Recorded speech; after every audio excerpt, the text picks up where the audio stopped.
Assalamu alaikum. My name is 𝗦𝗧𝗢𝗏 and I've come from Azad Kashmir to get my Revo converted.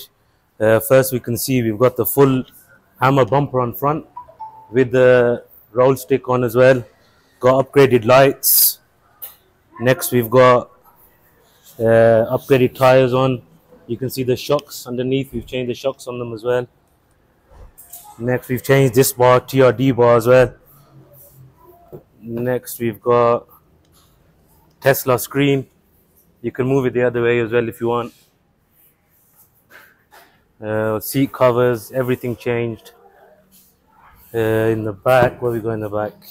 All seatings have been changed. Sandproofing, new carpets.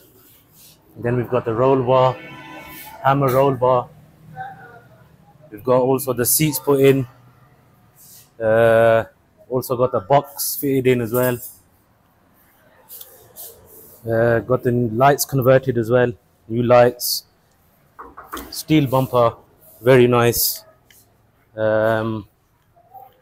Next we've got steering wheel all done. Very nice job from SehgalMotors.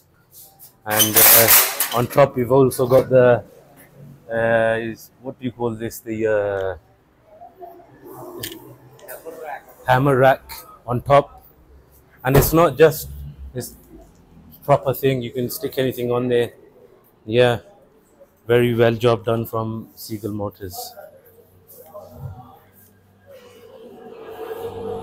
MashaAllah. Advise everyone to come to SehgalMotors and get their car converted from here. Thank you.